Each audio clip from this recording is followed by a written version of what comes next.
So let me just finish one thing I should have said about this isomorphism theorem or the quotient group. So last time we showed that if you had a group G and you had a normal subgroup H,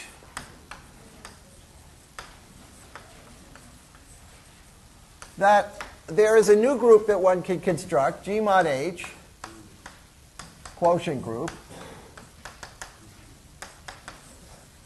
of cosets of H. So the elements of this group are the cosets of H. That this comes with a natural surjective map, F, that takes an element in G into its H coset. That's a group homomorphism, and the kernel of it is H. That's what we showed last time. So any normal subgroup gives rise to a diagram like this of groups. Now, let's make a little observation, which is quite useful. Namely, suppose that between G and H, we have another group called K. So K is a subgroup of G that contains the normal subgroup H. We'll have examples of this. All right. Then the claim is, first, that H is normal in K. That's easy, because to say H is normal in G means that for any G in G, GH, G inverse is equal to H for all G in G. Now, if this is true for all G in G, it's certainly true for all G in the subgroup K, which is the statement that H is normal in K. That's easy. So therefore, we can construct a quotient group. So have group K mod H, which can be thought of as a subset of G mod H. These are precisely the H cosets that contain elements in K. So here's the picture. If we take G and we divide it up into the distinct cosets for H, a certain number of them will form the subgroup K. Because K itself is a union of H cosets. And a certain number of them give you K, and the rest of them give you G. So you get a group which is a subset of this group. All right? First statement, it's a subgroup.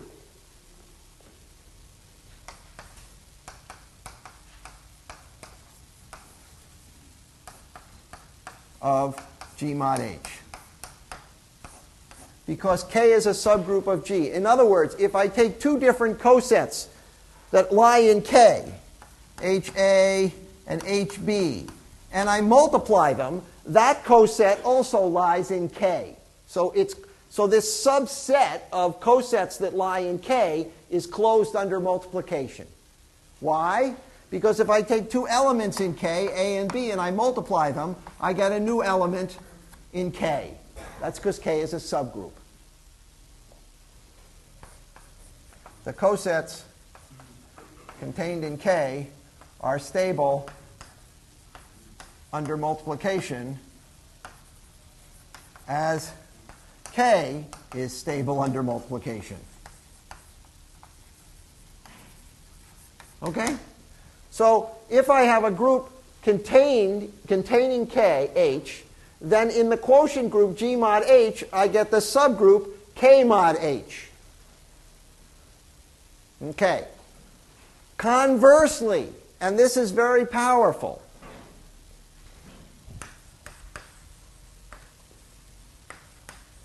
any subgroup of G containing H corresponds to a subgroup of G mod H in this manner. What do I mean by that? Well, if I have a subgroup of G mod H, let's say that the subgroup consists of the cosets AH a subset of the cosets of G mod H, and then I just take the union of all those cosets, I claim that gives me a subgroup of G.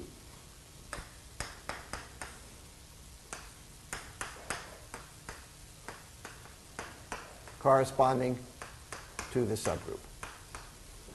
So you have to check that that gives a subgroup of G containing H, and that every subgroup of G containing H arises in that manner. So in other words, there's a bijection between the subgroups of G containing a normal subgroup and the subgroups of this quotient group. Okay? So that's an important, so I'll give you an example of this, which we'll use later on. Start with the group G is equal to Z. Under addition, everything's normal. Okay? Now, suppose I ask you, and let P be a prime number,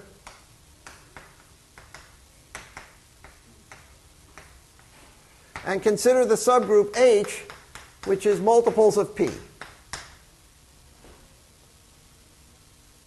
So I claim, here's the claim. If we have a subgroup of Z which lies between Z and PZ, is a subgroup,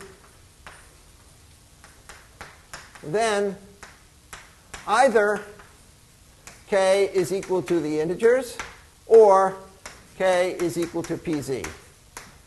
In other words, there's nothing properly in between those two subgroups. And the proof, such a K gives a subgroup of the cyclic group, quotient group, Z mod PZ. We showed that a group of prime order had no non-trivial subgroups, right? Because the order of a subgroup divides the order of the group. So gives either the zero subgroup or the entire group. That was by our result about groups of prime order. They had no non-trivial subgroups. And if the subgroup of this quotient group is 0, that means that K corresponds to PZ, because it's given by the union of cosets in that subgroup, and the only coset in that subgroup is H. So you get PZ. And on the other hand, if the subgroup of this cyclic group is the entire group, then the subgroup H, K, is the union of all the cosets of H, namely it's this group. So we might say, we might restate this claim as the statement that this is a maximal subgroup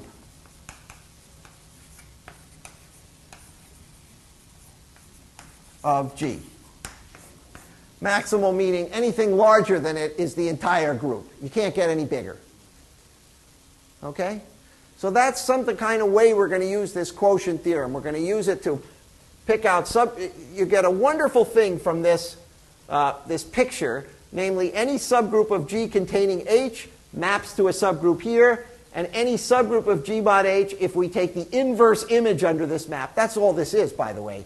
This is the inverse image of the subgroup of G mod H in G. The set of all things mapping to the subgroup, that gives us a subgroup K in G that corresponds bijectively to the subgroup of G mod H. And so if we can say something about the quotient group, like we can in this case, that it has no non-trivial subgroups, we know that there's nothing squeezed between Z and PZ. Okay? Cool. Good. This is the end of what I'm going to say about groups for a while. And now we're going to go into the theory of abstract vector spaces. Peter, you have something for me? You even have the homework, you mean? The basic operations. You mean what I'm supposed to be talking about? Okay. It's all up here. It's all up here. There's a great line in Amadeus, which actually seems to have been an actual quote of Mozart's. Mozart used to write his symphonies sometimes in the carriage.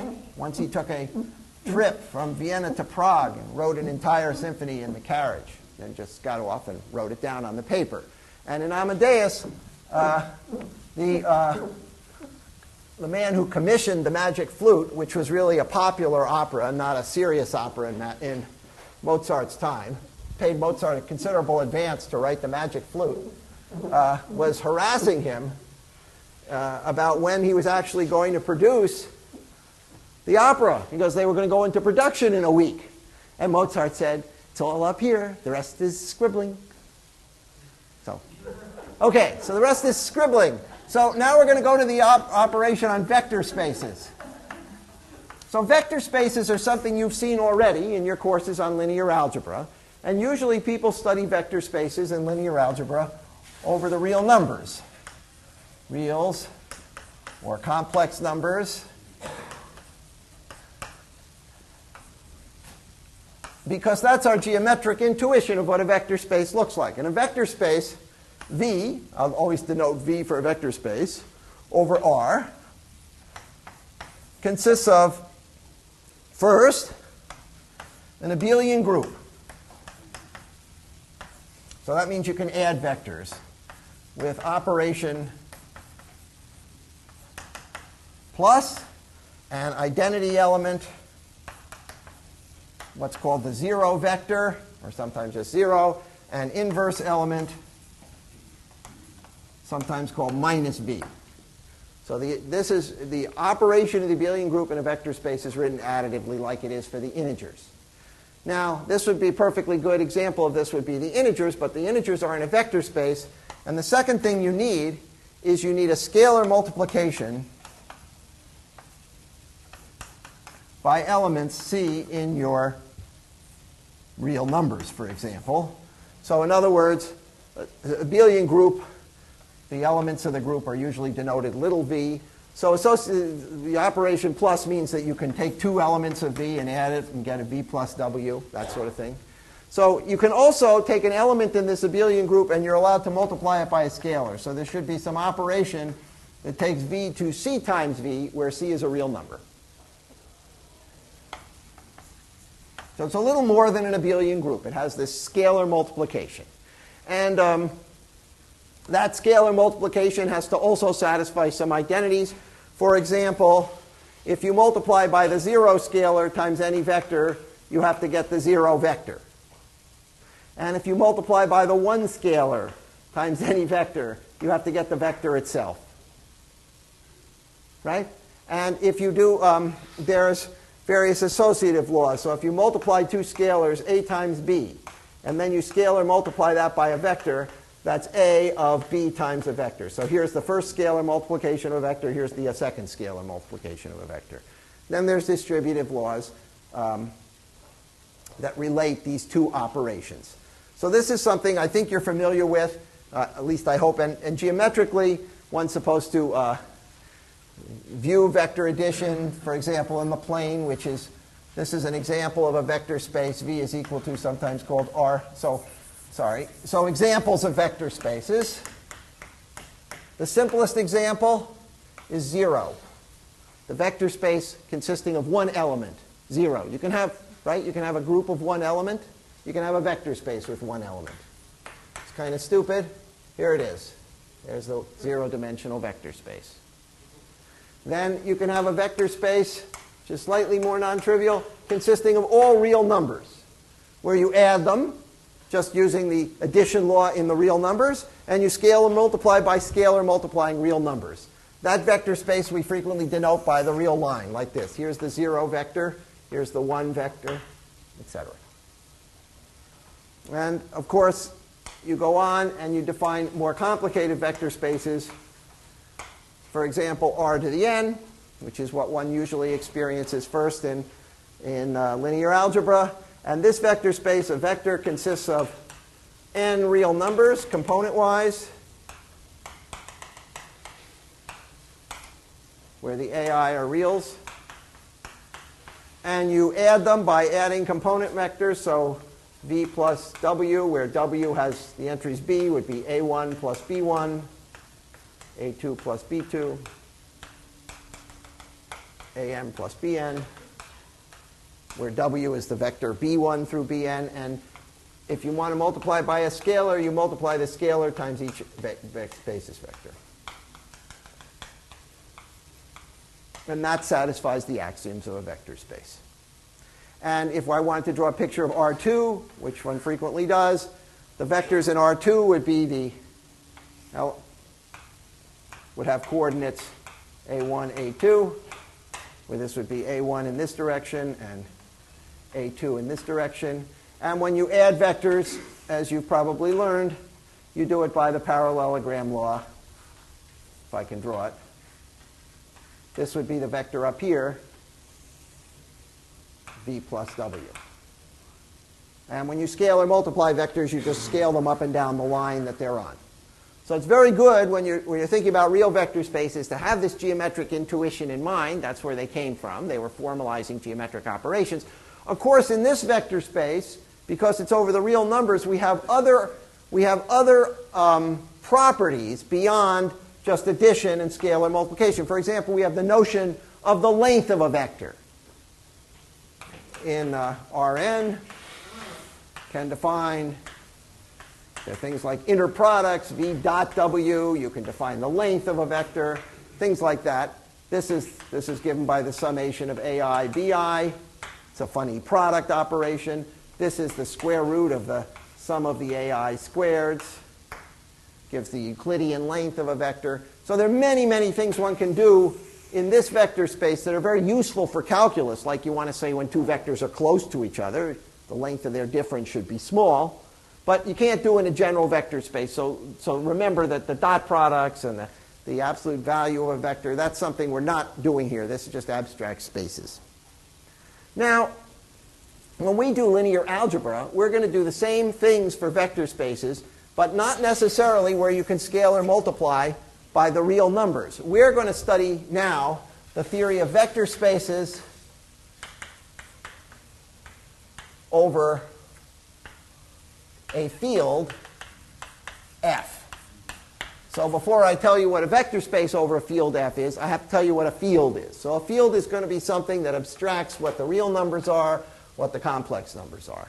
And it's going to be exactly the right setting so that the basic results that we're familiar with in linear algebra, like vector spaces have a dimension, and there's a basis for a vector space that has the number of elements, which is the dimension of a space. All that kind of stuff works. So people, once they understood the sort of basic properties of this, they said, well, why do we need our geometric intuition anymore? Maybe we can formulate the right mathematical notion to capture all the notions of dimension and bases and linear independence and span, and all the techniques of linear algebra, matrices and solutions of linear equations, over an arbitrary field. So what do you need to have a field? So a field is defined as following. It's, on the one hand, it's an abelian group under addition. So it's a set which forms an abelian group under addition with the identity element 0, with the inverse identity element, and inverse is minus A. So that's the first condition. The second condition, which is that there's always a multiplication law, and so if you take F minus the 0 element, which is a distinguished element in this abelian group, and you call that F star, so that set forms an abelian group under multiplication with identity element, the element we call 1, that's another distinguished element in the field, and inverse element denoted by A inverse, or 1 over A. So you have to have two abelian groups to get yourself a field. An addition group, which is easy, and then the multiplication group, which has to work for every non-zero element. So in other words, every non-zero element has an inverse. That's critical.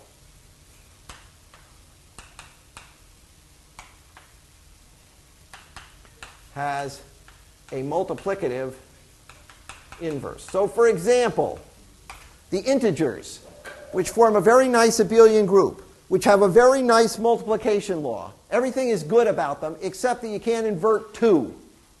Because if you tried to invert 2, you'd find the number 1/2, which is not an integer. So here you have to be able to invert everything. And of course, the addition law and the multiplication law have to be compatible, and that there's a distributive law, etc., which you can find in the book. So for example, the real numbers form a field because everything non-zero is invertible. Same thing with the complex numbers. The rational numbers form a field. Set of all quotients, a over b, b not equal to 0. Looks simple, but you have to remember that a over b is equal to a prime over b prime if ab prime is equal to ba prime. I mean, there are various identifications of rational numbers, like 2/3 is the same as 4/6.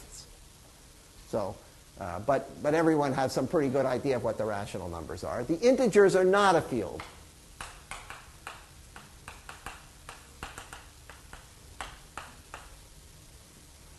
Now, you can talk about subfields of a field. That makes a lot of sense. So if you have one field and you have a subset of it, you'd say it's a subfield if closed under plus and times and closed under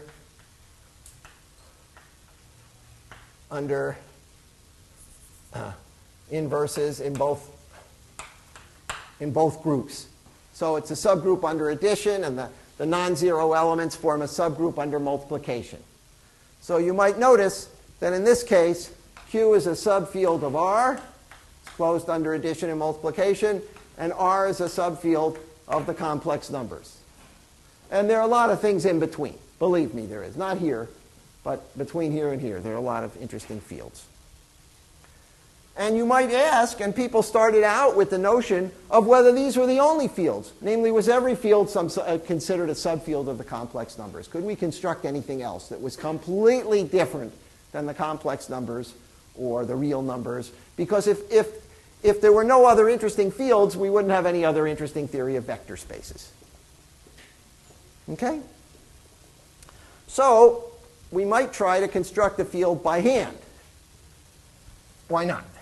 Now, as I said, whenever you define an object mathematically, you should look for the simplest possible example.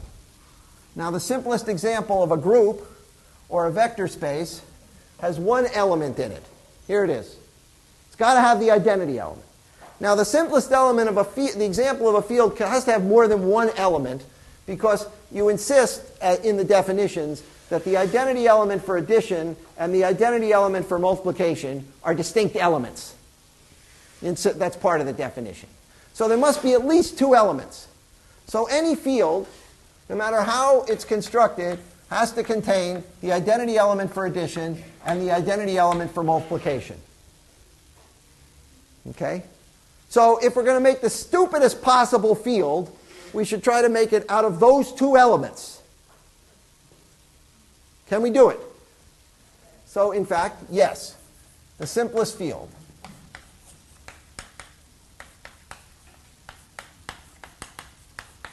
Has two elements. Okay, I have to give you the addition law and the multiplication law. Here's the addition law.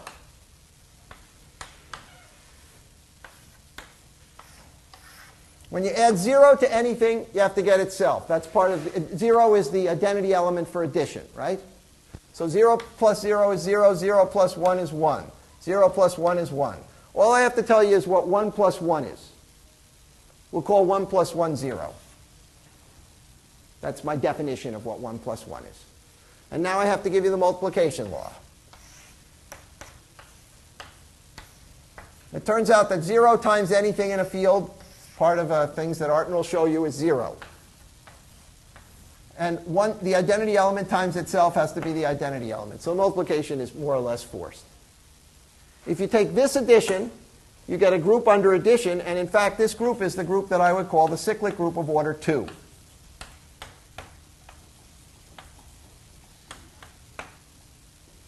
And then if you impose this multiplication on it, it turns out to be a field with identity element, the non-trivial element of this group.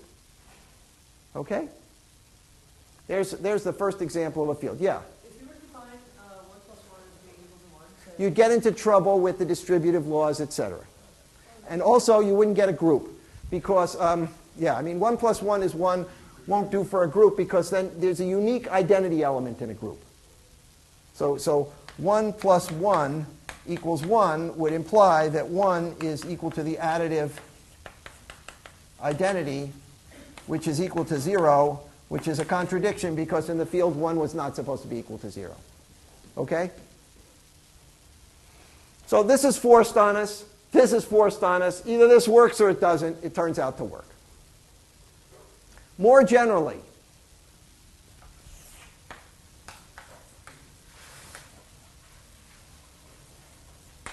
if P is a prime number,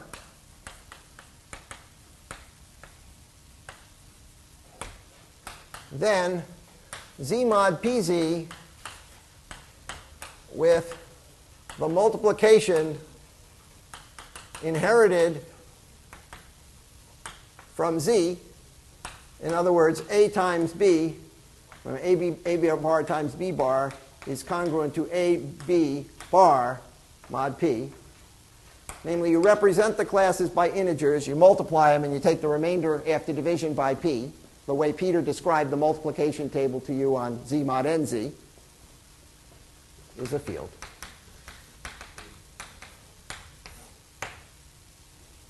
So that's a remarkable example. We saw that this was not just an abelian group, but it had a multiplication on it.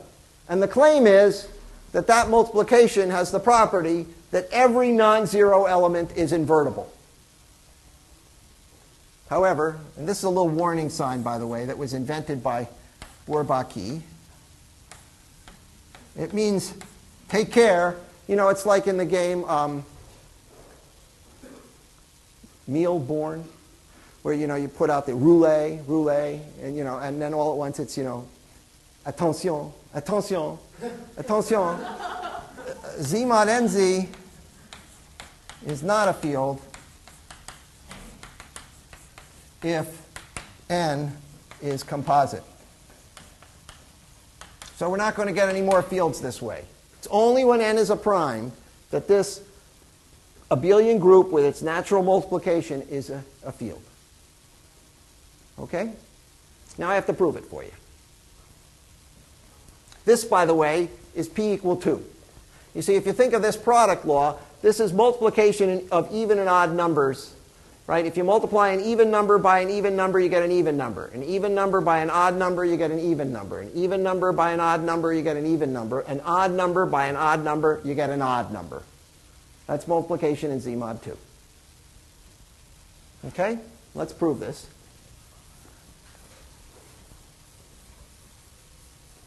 So this is non-trivial. Okay. To prove this, we must show that if A is not congruent to 0, mod P, so that's a non-zero element of this abelian group, that's an element in F star, then there is an integer B such that A times B is congruent to 1 mod P.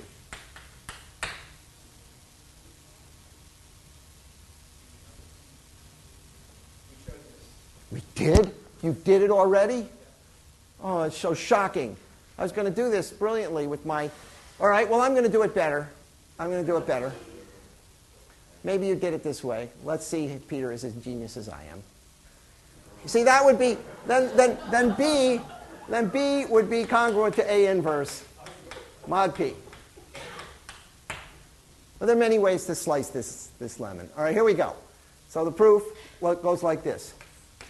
Recall from 30 minutes ago that PZ in Z is a maximal subgroup. See, Peter, maybe he had that. But he hadn't done it by the isomorphism theorem, right? Because we showed there were no groups between Z and PZ. All right. Now, if A is not congruent to 0 mod P, then A is not an element of the subgroup PZ.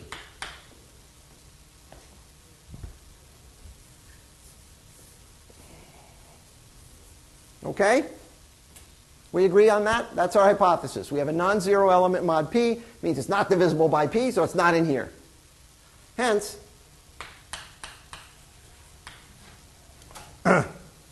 if we adjoin A to this subgroup, we have to get the entire group Z.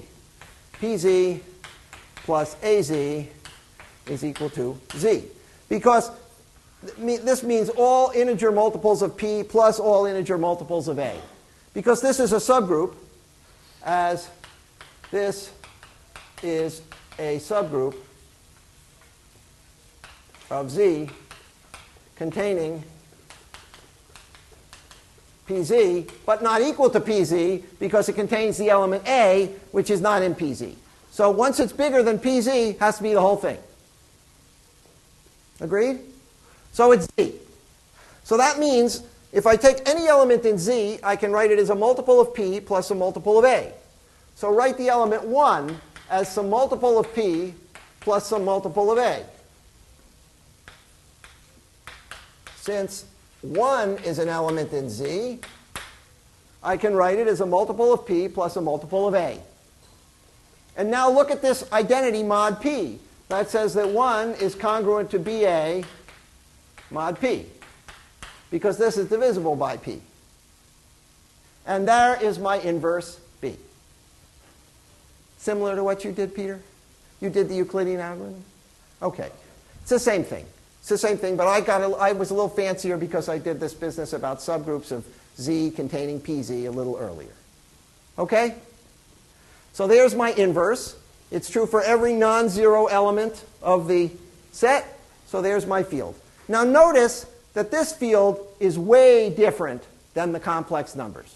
Let's see what's so different about this field and the complex numbers. It couldn't be a subfield, for example, of the complex numbers. Namely, first of all, it has a finite number of elements. It's a field with P elements.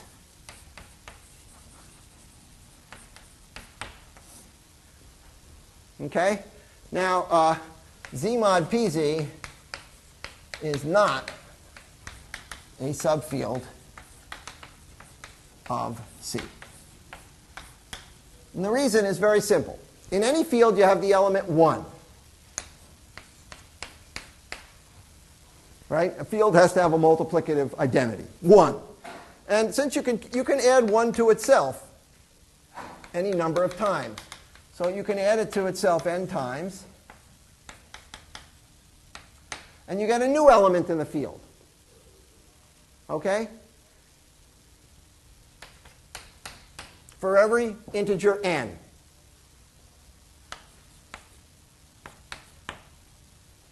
Okay. Now, in the complex numbers, when you keep adding 1 to itself, you just keep marching out in the complex plane. Here's 1, here's 2, here's 3, here's 4, here's 5. You got a bunch of distinct elements. Okay? So these are all distinct in subfields of C. Because any subfield of C contains the element 1, and it's closed under addition, so it contains 2, and then it contains 3, and then it contains 4, etc. However, in this field, when you take the element 1 and you add it to itself P times, you get back to the origin. Because 1 plus 1 plus 1 plus 1 P times is equal to 0 in Z mod PZ. That's a huge difference. And so you could never put this field inside of this one, because 1 would have to go to 1 if you had a proper embedding of fields, and then 2 would have to go to 2. And in here, all those numbers are non-zero. And here, when you do it P times, you get to 0. Okay? And that's a big distinction of fields how many times you have to add 1 to itself to get 0. If you never get 0, then you're like the complex numbers. And if I should say, by the way, that Galois, our friend who did group theory, made a big discovery about fields. And in some sense, after they understood that this was a field, Galois asked himself the question, what are the finite fields beyond Z mod PZ? Namely, the finite groups, that's a really interesting question. We don't even know the final answer to that. But finite fields, Galois realized he could make a list of them. Well, you have one for each prime P. So the first thing is you might want to know what is the order of F for a finite field. Can you have a finite field? Here's a finite field of order 2 and 3. Is there a finite field of order 4? Is there a finite field of order 5? Yes. Is there a finite field of order 6? We don't know. So what Galois proved is the answer to this is p to the n for a prime p and an integer n bigger than or equal to 1. So you don't have a finite field of order 6. No matter how hard you try, you can't construct something which has order 6 and has all the axioms of a field. But, and he also proved that for each p and n, there is a unique such field up to isomorphism. We're going to do that later. That'll be one of the crowning joys of this course, Galois classification of finite fields. So this is the only field which has p elements. And there's a field which has 4 elements. And there's a field that has 8 elements, which we haven't seen yet. And there's a field with 16 elements. There's a field with 27 elements. There's no field with 28 elements. So that's one thing we're going to get to. But at least we have a large supply of finite fields looking at us that we can work with. Now, having defined what a field is, I can tell you what a vector space is over a field.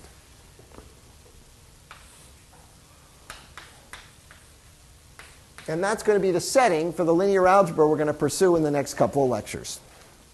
Okay, so a vector space over a field is a set V. That's a set of vectors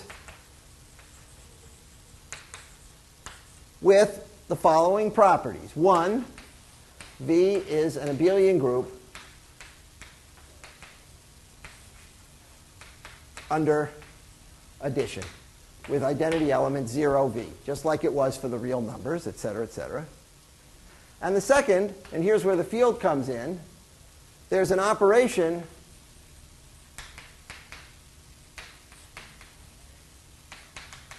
called the scalar product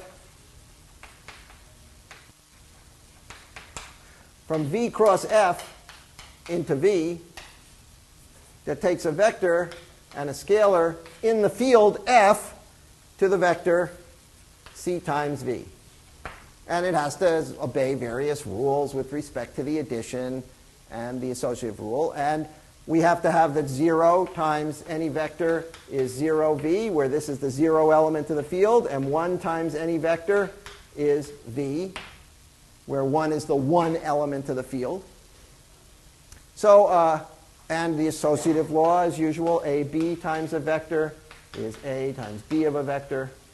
The distributive law, A times V plus C, V plus W, etc., is AV plus AW. So exactly the laws that we had for vector spaces over the real numbers, but now we allow ourselves to multiply by scalars. And I should give you some examples of vector spaces, because we already saw some examples of real vector spaces, and they work just as well for examples of vector spaces over fields. Of V over an abstract field F. The first example is the 0 vector space. Works just as well. The second example is the field itself. It forms a vector space over the field. You can multiply by scalars.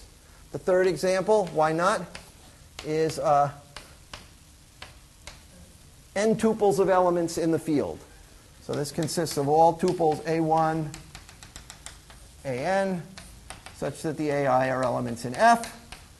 You add them component-wise using the addition law of the field. You scalar multiply in each component using the multiplication law in the field. All that works fine. Those are kind of boring examples of vector spaces, but we're going to see that vector spaces all look kind of like that, at least if they have a finite dimensional basis. A more interesting example of vector space, here's a one that we're going to study a lot later. I'll denote it like this, F brackets X. That's the vector space of all polynomials P of X with coefficients in our field F. That's a much more interesting vector space. You can multiply in that vector space because you can multiply polynomials, but forgetting the multiplication of polynomials, we can certainly add two polynomials, and we can certainly multiply a polynomial by a scalar. And if we just keep that structure, we get the polynomials. Okay. Questions on the definition or the definition of a field or the examples of fields we've got so far? This pretty familiar material? Yeah, this is, I gather, a little bit of review, but we have to do this material if we're going to get seriously involved in the linear algebra of groups later. Do I need the other distributive property? Yes. A plus V times V is AV. Thank you, BV. You know, you have... Never mind. Those exercises are pointless. Remember that these things are taking place in different things. Namely, here you add the two scalars, and then you scalar multiply by V. And here you scalar multiply by A on this vector, you scalar multiply by V on this vector, and then you add the two vectors. Each one of these laws is okay. All right. Now, just as we did for groups, we're going to have all kinds of concepts when we have subobjects, homomorphism. So we say W in V is a vector subspace if it's a subgroup under plus contains 0. Of course, that's what it means to be a subgroup under plus, and is stable under scalar multiplication by F. So an example, if we took the vector space F, which is F squared, and we took W to be the set of all vectors A1, A2, such that A1 was equal to CA2, where C is in F, that would form a subspace. You can check that. Yeah. Closed. Yeah, I'm sorry. Okay? So you just preserve all the properties and you stay in the subset. So for groups, the property was addition and inversion and the identity. You have to have all that. And you also have to have this property of stable under multiplication. All right, another thing we had for groups was the notion of a homomorphism. What's the notion of a homomorphism? Yes. If you're stable under addition, you have the stable under multiplication? No, if you have a stable under addition and multiplication, you get the group. It's stable, addition under this side. If it's stable under addition. In other words, you have so if you have a negative inversion, the additive inversion, so you can prove that that's true, that's your requirement. Yeah, you have to find your element. Yeah, and of course you have to ask yourself, what is minus 1? Like in the field of two elements, minus 1 is the same as 1. One shouldn't really think of minus 1, but yes. But in any case, all these things, when I was giving Peter a hard time, I was doing it for the following reason. One can always try to write down this sort of minimal set from which you can derive these couple of other associativities, etc. And that's an interesting exercise, but that rarely is what's involved in mathematics. You just want to know what are the conditions that are compatible between the two operations that give you a vector space. Likewise here. In any case, when you're going to check for a subspace, you're going to check the closure under addition and containing the identity, and you're going to check closure under scalar multiplication. This is not enough, of course, because I could have the real line. That's a nice vector space over R. And I could have inside it the integers, which is a nice subgroup closed under addition, but of course not under scalar multiplication, because if I took 1 and I multiplied it by square root of 2, it wouldn't be in here. Okay? And also the notion of a homomorphism is the notion of a linear map. So if I have a map between two vector spaces, we say it's a homomorphism or a linear transformation in the old.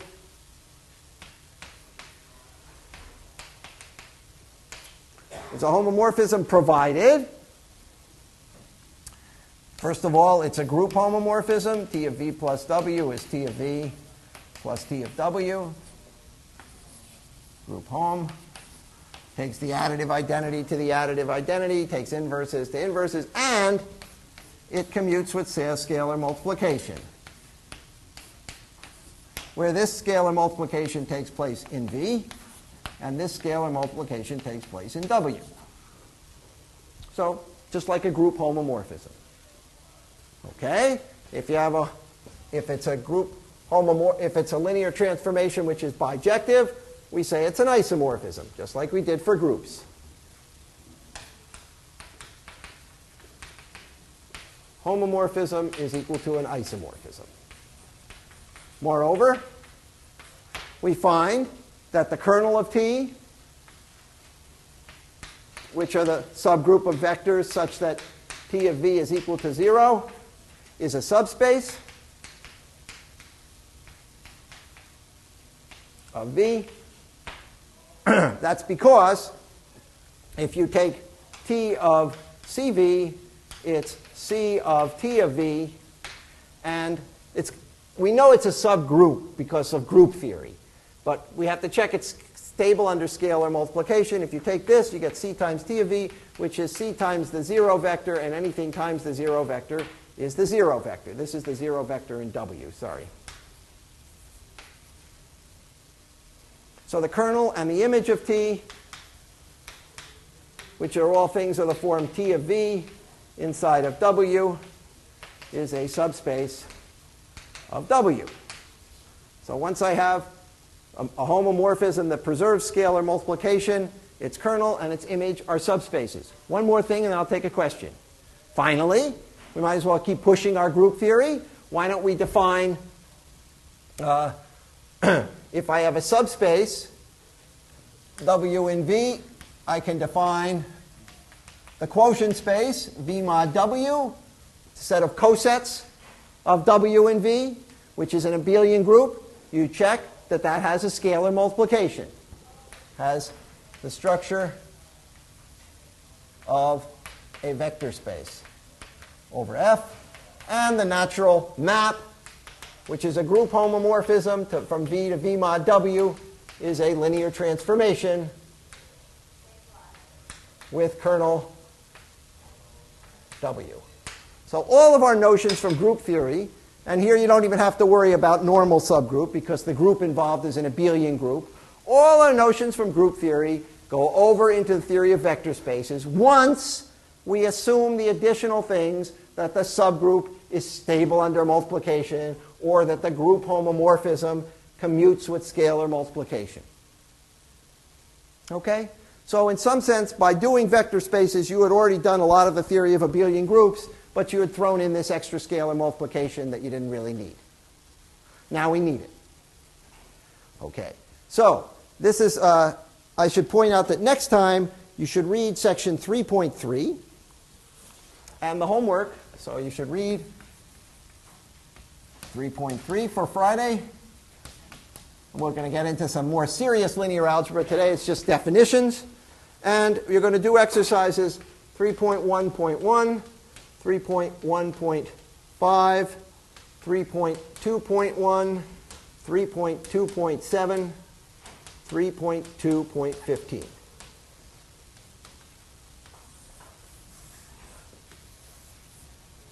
And I promise you this will get a lot more interesting once we get along. Yes, I'll take the questions. First, this question. Oh, always. Yeah, I'm sorry. Thank you. When one does vector spaces, it's always in the context of a fixed field. There's one field fixed once and for all. So in other words, this wouldn't make any sense if you had scalars on W that were different than scalars on V. So the field is fixed once and for all. It's complex numbers or Z mod 2 or something like that. But the beautiful thing is that much of the theory of vector spaces is independent of what field you're over. That's what we're going to develop in this chapter. What can we say if we don't even know what F is? Liz? Oh, actually, something about concepts. So normally we're going to kind of back space. Peter is not inside out. So I have one of the concepts. So let's just Where is Peter? Oh. Okay, we'll figure out a way to get them back to you. Is someone doing office hour? Is someone doing a section on Thursday? Okay, he'll bring them to the section Thursday if you don't get them today.